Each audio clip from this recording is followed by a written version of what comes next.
So hi and welcome to this chat about the SCA exam. I'm Nick Books and I'm joined by Nadine, who recently passed her consulting exams. So big congratulations to you, Nadine. Thank you. Thank you. Yeah. So whilst your preparation is fresh in your memory, it's a good opportunity to try and discuss what you did and how it helped so that others can benefit from your experience. Yeah, absolutely. Yeah, that would be great. Yeah. Perhaps you could start by just telling me a bit about yourself, where you train. Okay, so I'm ST3. I'm due to finish end of this year, and I've been in training forever, really. Because I'm 60%, I had 2 mat leaves, so I've had a long training. But recently, I just passed my SCA. And before you became a GP and you did your medical school training, where did you do your training? Yeah, so I trained in Egypt and then came here to the UK in 2017. I started with the A&E job, and then went to the GP training.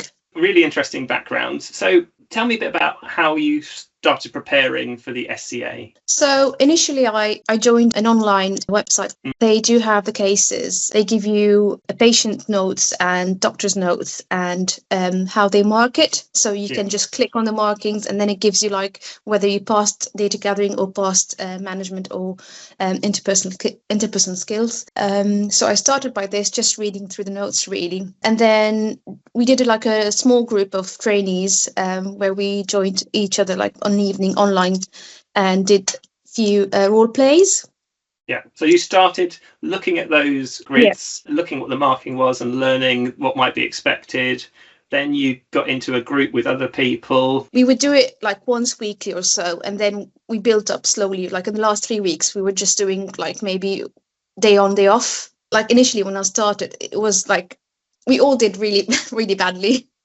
And we were all very lenient to each other. So everybody was just, oh, you did it well, you did it great. But actually, once you're in the training, like later on, prior to the exam, we start being like serious with it. So give an honest feedback. And I think this really, really helped to pass this exam because we started like, saying what went well and what went wrong. We'd go over each domain in the marking scheme and say what we did, what we didn't do. And then I joined Clinitalk course. And I took the course, and I think this started to like make me more aware of how the exam goes and what are they looking at in terms of marking. And then I started using the Clinitalk app, which I think really helped.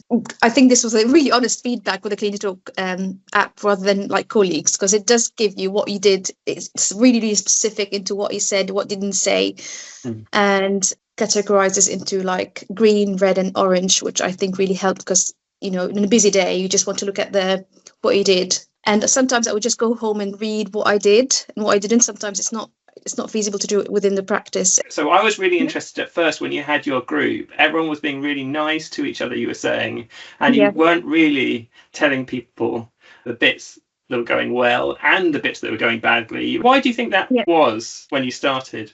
I think we all underperformed anyway, because we all just started. So we're not aware what we should be doing actually in the SCA exam. So I think we're trying to be kind to each other.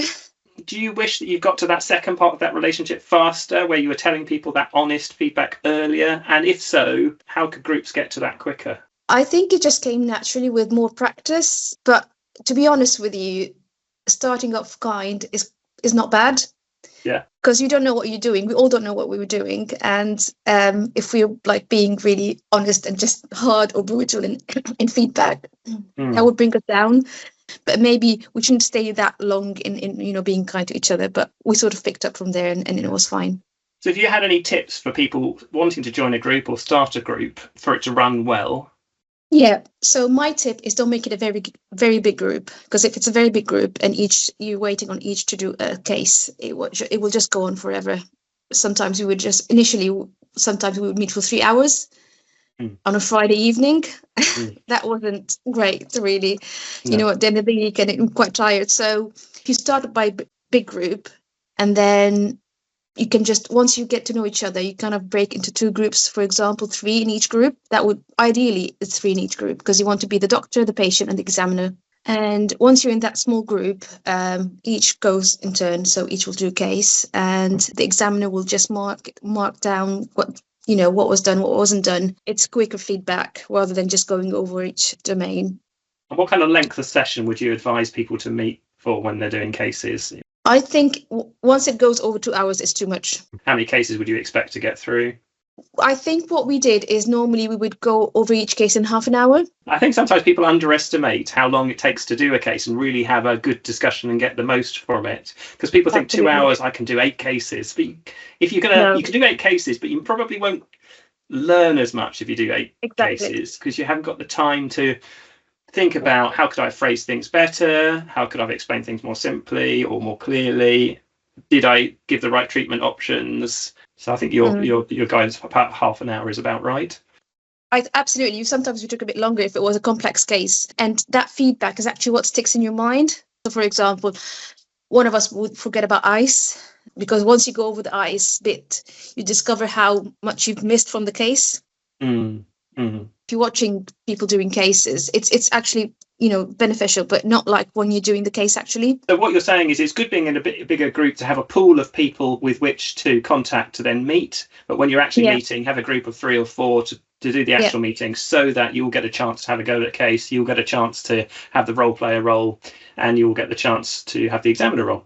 In addition to doing those kind of role plays, you'd also use the Clinitalk app. So how was that different to doing role plays? Absolutely. So it went really like small details, what the phrase was said, like, for example, like curiosity or kindness. It picks up on the word that you said and how you could have said it better. So I think that's a really good way of doing it, because then sometimes we don't suggest to each other's what could have been said that could have been better. Whereas the app does give you the alternative line. And we actually use Clinitalk in our weekly meetings. We would just put it in the background to give the feedback, and sometimes we would just go over the feedback. And it helped with day-to-day practice, because when we are meeting for a role play, it's not always natural. Whereas when you're the doctor and there's an actual patient, which are going to be the same scenario in an exam, because the role players are actually really good. They do sound like real patients. You're in that mood of an actual doctor, not just acting. So it gives you an honest feedback of what you're doing in your daily practice, which I think is really good. That's great. So you're actually not just using it for live consultations, you're using it for role play as well. And you found it really helpful to help you with your phrasing or how to say things more clearly. That's really interesting to hear. So have you got any tips for people if they want to start using it? Once I've finished, I just click save, and then I'll go over the feedback afterwards, after my like, for example, my morning session or my afternoon session, rather than after each patient, because it does take a bit of time until you read everything. So you found it's much more practical to just do the recording, save it, write up your notes, and then move on to the next patient and try and do it at a later date when you've got really time to sit and think about it. If you failed on interpersonal skills in one of the cases, we would go and see what Clinitalk said. So we don't go over each bit, in details, because that would take longer time. Yeah. But we do go over what the case feedback was in terms of markings, and then we go over Clinitalk. We see what it suggests. You look for what the problem areas might have been, and sometimes you use the traffic light colours, look at which areas to look at. Did you use, in the Clinitalk app, there is some tools such as the guideline adherence button that allows you to compare your consultation to see whether it's consistent with national guidance. Did you find that helpful? Is that something you used? I used it in my day-to-day, because it actually helps. It did help in opening it up to what could have been done better. Do you have any tips or suggestions for how people can cope with the stress? Because I've got kids, so during the day it's impossible to do anything about SCA. No way I could just study for it. So I would do it either on my day off, so I don't have the kids, or evening times. Practicing in your daily practice, as in day-to-day, is really important. Once you're in the exam, you go into your natural way of dealing with patients. You're not acting, you are yourself.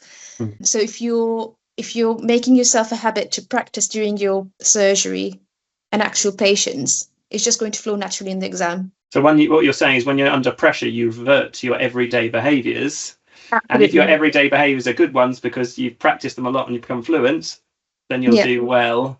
And they're not your everyday. The risk is that you'll slip into bad consulting habits, and then that will show through in the exam. And how did you know when you were ready? I don't think I knew I was ready. I was just sick of the practice. Did you discuss with your trainer or ask anybody whether they thought you were ready? I did check in with my trainer. Yeah, she didn't disagree. She said, yeah, you could just start practicing. I think when I started doing ice in my like actual days with actual patients is when I felt a bit confident, because it helped in my consultation. It was when I first started, because either I was just talking too much in the management bit or talking too much during the consultation or not doing enough open-ended questions. So that was red in the beginning. But then once I started to be more confident, and towards the end of my preparation, I think I was getting more greens, more orange in the app. So that felt a bit good. Because it pushed you to really think about those areas of your consulting. In the exam, you have a patient that comes to deal with usually one problem, and the patients don't start to chat about other things, and that's very different from real life, isn't it? Where patients usually have several problems and they can go off at a tangent. If you're in consulting well in 15 minutes, is probably near what you need to get done in 12 minutes in the SCA. So normally in my exam prep or during the exam, on my board with a bit of management, I would just write the differential diagnosis, explanation, MAD, which is like what you gave in the Clinitalk course, menu, advice, and decision. So make it a shared management. And then I would write just 3 small bullet points: safeguarding, leaflets, social prescribers, and DVLA. I would just put it on the side. Overall, if you stick to the structure, you do carry a lot of, chances to get a few marks. Again, initially when you started practicing, management bit was not shared at all. None of us was able to do the shared management bit. We would just, talk and say what we could do, and that's it. We never got the hang of what to do with the, how to make it a shared management. What helped you get your head around how to make it shared? I think practice and just seeing what others do, how to pause during the management bit, so you make sure the patient is listening to you and understands what you're saying. And in the Clinitalk app, it tells you the percentage of time you're speaking in different sections in the consultation, and it shows you whether you're pausing or not, because you can see the coloured blocks. I would just look over that bit. Oh, I was talking too much, or I didn't check with the patient whether they understood what I was saying or not. Initially as well, I would always struggle with explaining conditions. I would make it really lengthy and complicated. But once I got the hang of it, I just make it really short, just a couple of, just a line. And when it came to exam day, I know that you had a difficult exam day because you had a technical issue on the day. Yeah. So do you want to talk a little bit about that and how you coped with it so it might help other people? I tried to keep calm. I tried to keep calm as much as I could. Even the invigilator told me I dealt with it really professionally, but on the inside, I didn't feel I was calm. On the inside, I was really stressed. And do you want to start off and explain what happened, because other people won't know what the issue was? And it's just about, if they do come across a hiccup, how can you deal with it in a way that will help you do well? Yeah. So with my second case, I had the whole platform just crashed. So patient gone a few seconds and then came back and then gone again and then gone again. So 3 times in that case. So absolutely no flow to consultation. So I was really stressed at that time. And then they don't stop your exam. You just keep going. So I just kept going. And then it comes to the reading time for the third case. The invigilator was sending me messages. They got the IT in. So that affected my reading time a little bit. And then I'd gone into my third case. Obviously, I was really stressed. So maybe I felt my rapport with the patient wasn't great, although I passed this case. So I must have done something well, although I was really stressed. And then the fourth case, again, technical issues. Same thing happened like my second case. So I had IT bump into my case and things. So eventually, it was a telephone call. So eventually they repeated those 2 cases for me. Towards the end of the exam, I have to finish the exam completely. And then during my break time, they did say we will repeat those 2 cases for you. And the invigilators in the exam, were they supportive? Were they trying to help you? Yeah, she was really helpful. Yeah, she was. Maybe it was, sometimes it would be a bit distracting because she would send me messages saying, oh, we can hear you okay, we can see you okay, just saying we've got another IT in the background, just listening in to know that you're doing well. So that helped in a way, but again, distracted me in another way. My 6th case had a bit of echo in the voice, which I completely forgot to feed back to the invigilator. So what was your saving grace? What were the things that helped you get through and keep going, because you managed to do that? Easier said than done, but as much as you can, try and go back to your basics, and just try and keep calm during the actual case, because you do have a patient in front of you. And you can be stressed in your daily practice, something, a patient before was abusive or something happened, and it can affect you with the next patient. But as much as you can, just try and have a calm mind, just deal with it as a fresh start, and have your structure in front of you. Because when you're stressed, you can kind of forget key points. So if you have everything written down on your board, you will perform anyway. So if you ask the right questions, you will perform anyway, even if you're a bit distracted or a bit stressed. As long as you stick to a structure, that would help you pass the case. That's really great. So you've given us lots of information, Nadin, and we're really grateful, because I think that advice and that experience will be helpful to others when they're preparing for SCA. Do you think there's any final reflection or advice that comes to mind that you think would help others that we haven't covered? So I would say in the exam, if you are kind, you start your conversation with a big smile or just a smile, really, that helps a lot with the rapport. And if the patient likes you, they will help you. Throughout your practice, just develop your structure, which is one that you can stick to, and make sure that you easy to use, easy to read. Try and take patients' eyes into management, really helps. Yeah. So if they're worried about work, make sure you mention, sick notes or fit notes if you can do. Yeah. So trying to show that you're solving the problem that they came with. Yeah. Yeah. And you're demonstrating to the patient you've listened, you've heard their problem. Absolutely. That's really great. It was a journey that you got to the end of by doing a lot of hard work, really. So well done for putting all the hours and time in. But that time paid off with your fluency. Working with your colleagues made a big difference. Groups of 3 or 4 you found best in terms of getting cases done. But practice with live patients and getting feedback from live patients was really important, because that was when it felt most true to you. Yeah, absolutely. Yeah. I'm glad that you got through. So really big congratulations. Thank you ever so much for your time. And thank you. We'll speak again. Thank you very much, and good luck to everybody.